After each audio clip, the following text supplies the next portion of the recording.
people who had to sign an NDA, what didn't they want you to tell? I was 26 when I signed the NDA that would change my life. After years living paycheck to paycheck, one email from my ex-boyfriend's father changed everything. My son is getting married. We need to discuss some matters, confidentially. Paul's family was old money, the kind with buildings named after them and private jets that never appeared on flight trackers. We'd dated for 3 years during college before he abruptly ended things. No explanation, just a hollow, "I can't do this anymore," and silence. 2 days after the email, I sat across from Howard Green in a private room at a downtown law firm. His suit probably cost more than my yearly rent. "Catherine," he said, sliding a document across the mahogany table, "this is a non-disclosure agreement. Sign it, and I'll explain why you're here." I hesitated. "I should have a lawyer review this." Howard smiled without warmth. "The NDA is just to discuss the proposal. You'll have proper legal representation before anything is finalized." Against my better judgment, I signed. Howard leaned forward. "My son is marrying the Watkins girl next month. Her family's shipping empire and our tech holdings will create one of the largest private conglomerates in the country." He paused. "The merger, marriage, is contingent on Paul's spotless reputation." My stomach tightened. "What does this have to do with me?" "The incident during your relationship, the hospital visit, the photographs." My blood went cold. The night I thought no one knew about. The night Paul had shown me who he really was. $3 million, Howard said, "for your permanent silence and the destruction of any evidence, plus the return of certain items in your possession." I stared at him, processing the amount. Enough to pay off my student loans, buy a house, start over. "And if I refuse?" Howard's expression hardened. "We'll deny everything. Our legal team will bury you in litigation until you're bankrupt. Your career will be collateral damage." I felt sick. The memory of that night flashed through my mind. The bruises, the terror, the hospital staff who didn't believe me when I said my boyfriend, the beloved son of Howard Green, had done this. "Can I think about it?" 24 hours. Howard stood up. "Remember, you signed an NDA just by being in this room. Speak to anyone, and the consequences will be severe." What Howard didn't know was that I wasn't the same scared girl from 3 years ago. I'd been preparing for this moment, gathering evidence, building connections. The digital trail Paul thought he'd erased still existed. The nurse who treated me had kept unofficial records. And the Watkins girl? She deserved to know who she was really marrying. I had 24 hours to make my decision. $3 million for my silence, or the chance to finally expose the monster behind the golden boy facade. Outside the law firm, I gulped the crisp fall air, trying to steady my racing heart. A sleek black car idled at the curb, Howard's driver, no doubt, making sure I left the premises. I walked quickly, feeling the driver's eyes on my back, past 3 blocks of high-rises before ducking into a coffee shop. My hands trembled as I ordered a latte I couldn't taste. $3 million.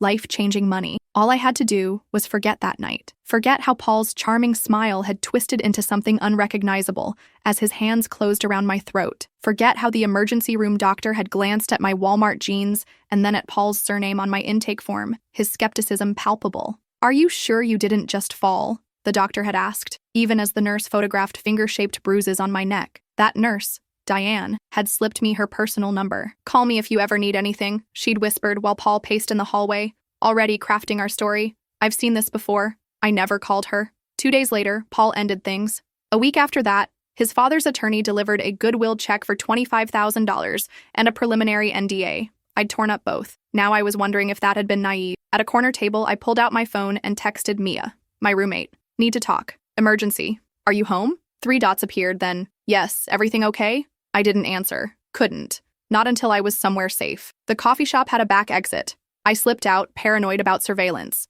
Howard Green hadn't built his tech empire without mastering the art of information gathering. 30 minutes and 3 unnecessary transfers later, I unlocked our apartment door. Mia looked up from her laptop, her expression shifting from annoyed to concerned when she saw my face. "What happened?" I opened my mouth but hesitated. "The NDA." Mia stood up. "Kat, you're scaring me. I signed something today," I managed. "I can't tell you about it." "Bullshit." Mia grabbed my shoulders. "We don't do secrets, remember? Not after everything." Mia knew most of the Paul story. She'd been the one who held me when I woke up screaming those first few months. But she didn't know everything. No one did. Except Paul. And now, apparently, his father. "I need to go somewhere," I said finally. "Somewhere to think. I only came back for something." I moved to my bedroom and locked the door, ignoring Mia's protests. Under a loose floorboard beneath my bed was a small fireproof box. Inside, a USB drive, a hospital bracelet, and several Polaroid photos. Insurance, I'd called it.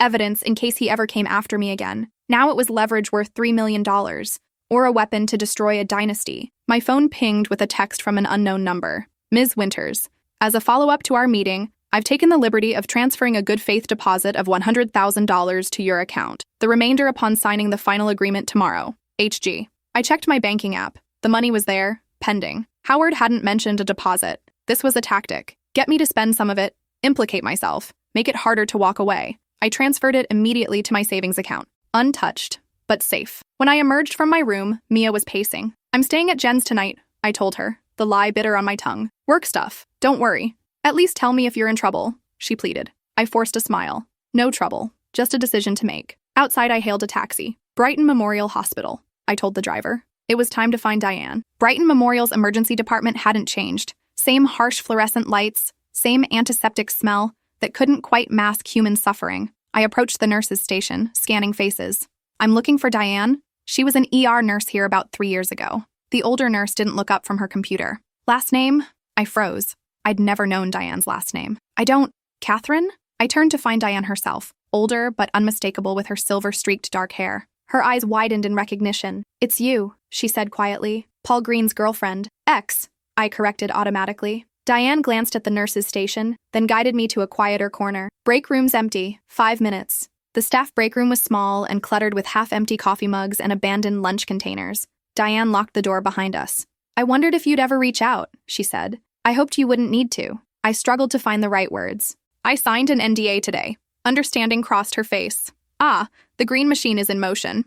You know about them? Diane laughed without humor. Honey, I've worked here 20 years. The Greens practically own this hospital's west wing. Their donation built it. She lowered her voice. You're not the first girl I've seen come through these doors after spending time with that family. My heart stopped. What? Paul's father was just like him. And his grandfather, too, from what I've heard. She crossed her arms. I've kept records. Unofficial, of course. The hospital would fire me if they knew. That's what I came to ask about, I said. The photographs, your notes from that night, do they still exist? Diane studied my face for a long moment before answering. Yes, I need them. For what? Money? There was judgment in her tone. I don't know yet, I admitted. They're offering $3 million for my silence. Diane whistled. That's new. They must be desperate. She hesitated. What happened that night was wrong. Not just what he did to you, but how this place treated you afterward. The records getting lost, the doctor dismissing your injuries. She looked away. I kept copies because someday I thought someone might be brave enough to stop them, or greedy enough to take their money, I said bitterly.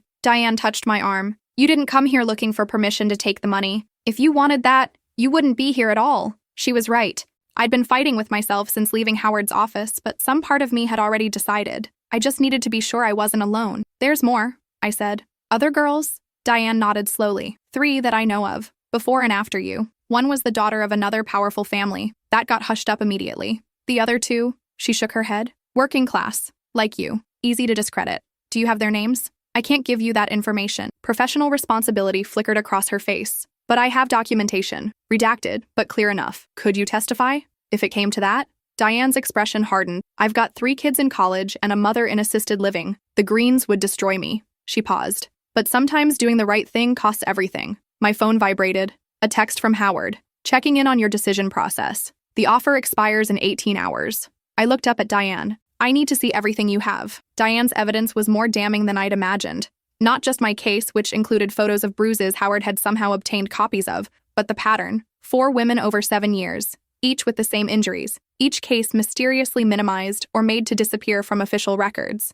The most recent was from just 8 months ago. A woman named Melissa, whose last name had been redacted. Her injuries had been the worst, a broken wrist and orbital fracture. The photographs made me physically ill. 8 months, I whispered. He was already engaged to the Watkins girl. Diane nodded grimly. From what I overheard, she was a server at their country club. They paid her family $500,000. She moved away. I stared at the stack of evidence. Printouts, photographs, Diane's meticulous notes, spread across her kitchen table. We'd relocated to her modest home in the suburbs, her kids away at school, her mother asleep in the back bedroom. I can make copies, Diane offered. But the originals stay with me. They're my insurance. Against what? She gave me a pointed look. The Greens aren't the only powerful family with secrets. I thought of Howard's threat, the legal team that would bury me. What would you do? In my place? Diane refilled her coffee mug. I'd like to say I'd be brave, that I'd expose them. She sighed. But $3 million? That's generational wealth. That's freedom. Freedom bought with other women's pain, I said quietly. Yes. She met my eyes. And maybe your own healing. My phone buzzed again. Another text, but not from Howard. Catherine, it's Mia. A man came to our apartment looking for you. Expensive suit, total asshole vibes. Said he was a family friend. I didn't tell him anything, but I'm freaked out. Call me. Ice filled my veins. I have to go. Diane looked alarmed. What's wrong? They're watching my apartment. I showed her the text. I need somewhere to stay tonight. You can stay here, she offered immediately. Spare rooms made up? No. I gathered my coat. You've risked enough. I can't involve you further. At least take copies. Diane disappeared into another room, returning with a manila envelope. Everything I have. Use it however you need to. As I reached for the door, Diane grabbed my arm. Catherine, be careful. Men like Howard Green, they don't make offers like that unless they're truly scared of what you know. In the taxi, I stared at Diane's envelope, my mind racing. Howard had mentioned items in my possession. He knew about my insurance. What he didn't know was that my insurance had just been significantly upgraded. I couldn't go home, couldn't risk leading them to Diane. I directed the driver to a hotel downtown, paying cash for the room. Once safely inside, I spread out the contents of both envelopes. My evidence and Diane's. 4 women, 4 lives derailed by the same man, and 1 wedding that would merge 2 family empires, all contingent on Paul's pristine reputation. I wondered about the Watkins girl. Did she know who she was really marrying? Did she care? Money often married money without concern for character. My phone rang, a blocked number. I answered without speaking. Ms. Winters. Howard's voice was tight.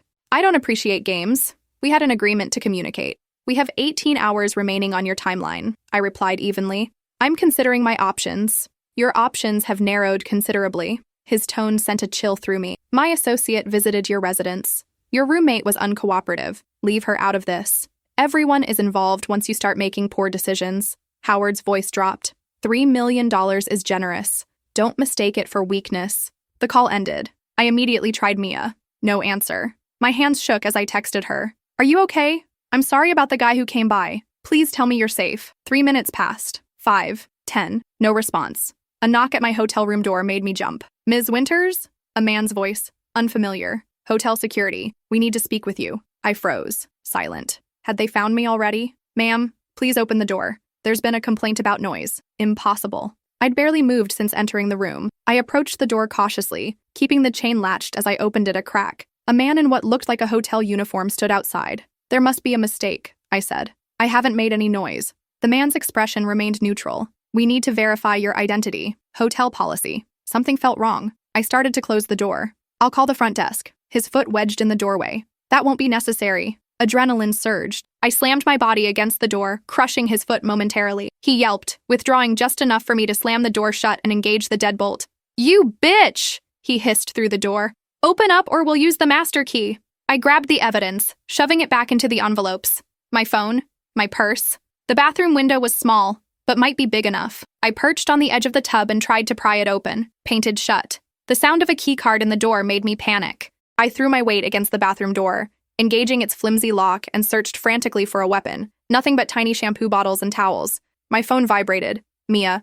I'm okay. At Jen's. Creepy guy wouldn't leave, so we both got out. Where are you? Relief washed over me, followed immediately by renewed terror as the hotel room door opened. Check the bathroom, a man's voice ordered. The bathroom doorknob jiggled. Ms. Winters? A different voice, slightly accented. This is unnecessary. We only want to talk. Then talk through the door, I replied, trying to keep my voice steady. Mr. Green is concerned about your meeting with the nurse, Diane Rodriguez. He wants to ensure you understand the NDA covers all discussions about his son. They'd followed me to the hospital, had been tracking me all day. I understand perfectly, I called back. Now leave before I call the police.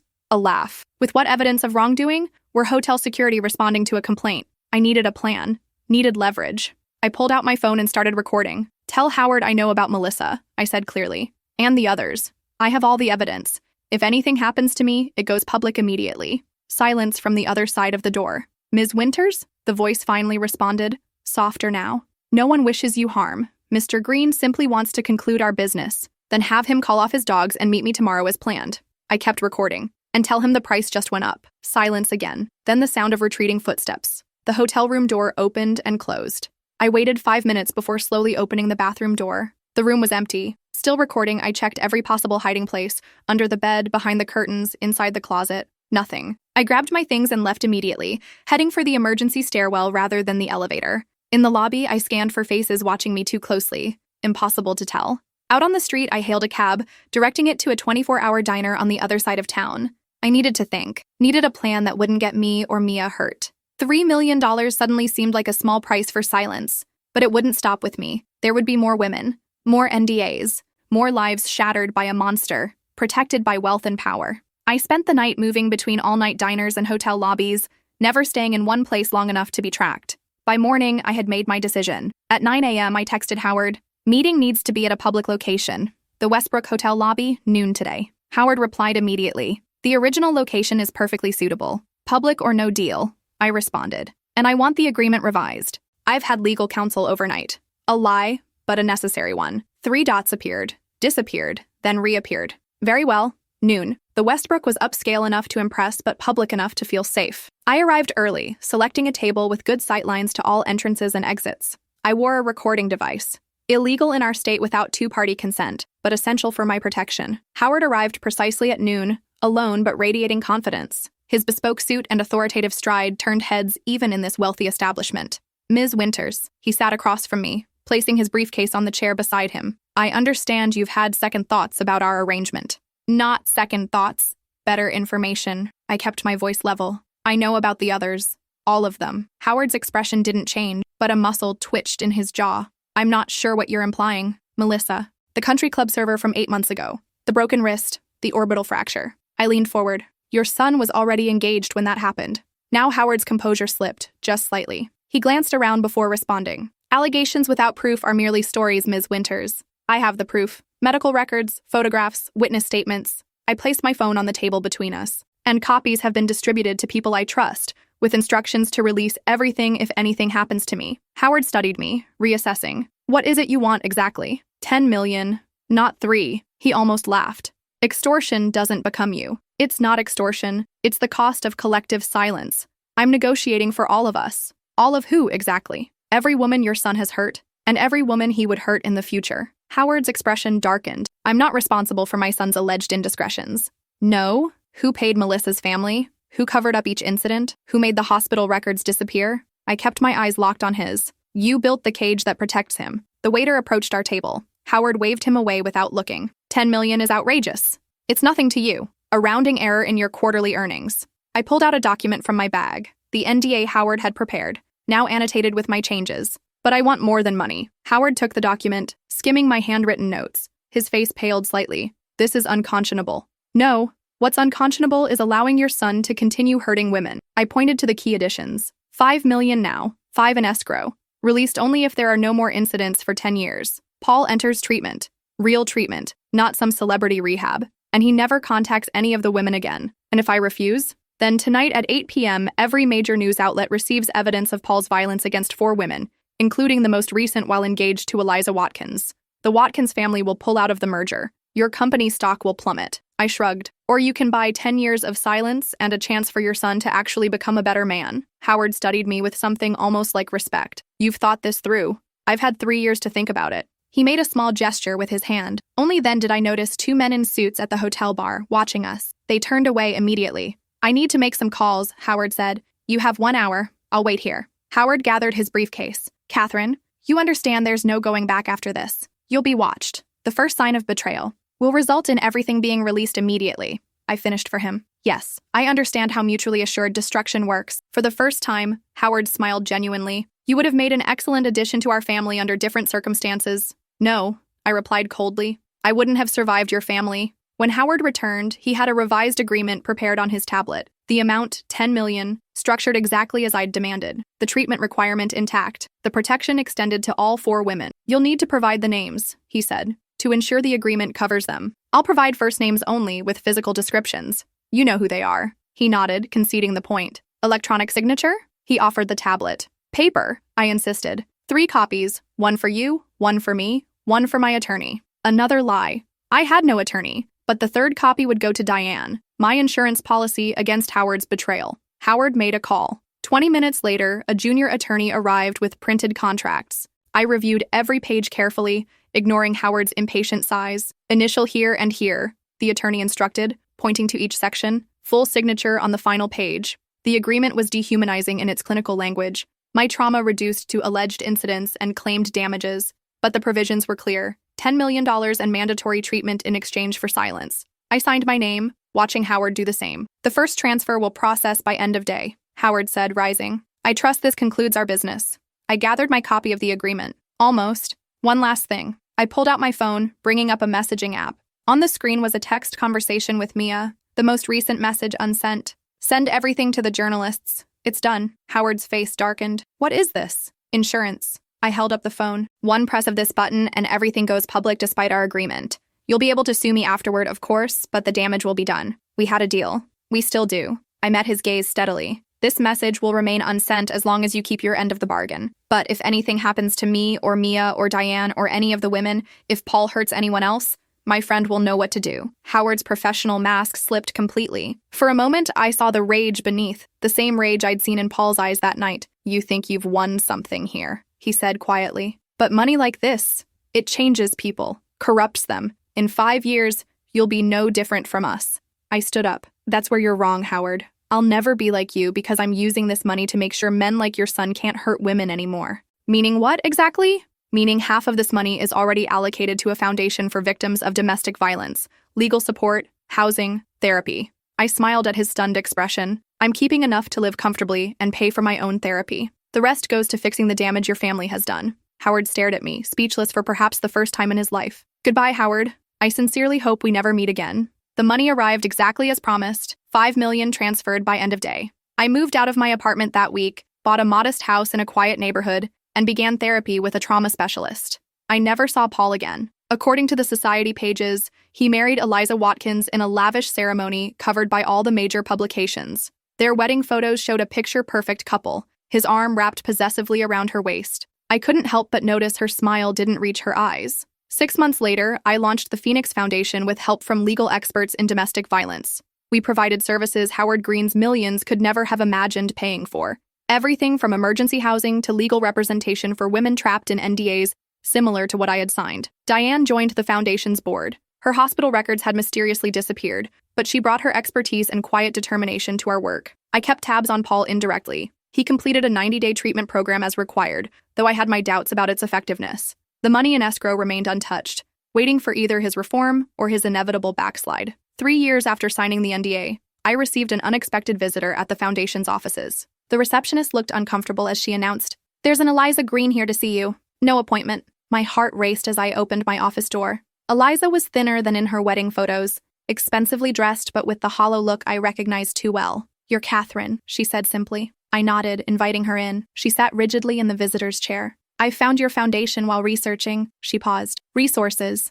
I understand." I kept my voice gentle. "Would you like some water? Tea?" She shook her head. "I need to know if it's true, what they paid you for." I chose my words carefully, mindful of the NDA. I can't discuss the specific terms of any agreements I may have signed. I'm not asking for details. Her hands trembled slightly. Just, is he dangerous? The question hung between us. Legally, I couldn't answer without violating the NDA, but morally, how could I not? The foundation has resources, I said finally, for women in situations where they feel unsafe, even women married to powerful men. Our eyes met, understanding passing between us. Slowly, she rolled up her sleeve. The bruises were fading, but unmistakable. "Can you help me?" she whispered. 3 days later, Eliza disappeared from their penthouse while Paul was at a business conference. No warning, no note, just gone, along with select personal belongings. The Phoenix Foundation arranged everything: new identity, new location, legal counsel to handle the inevitable divorce. Howard's investigators tried to connect her disappearance to me but found nothing. The foundation's work was carefully structured to protect both our clients and ourselves.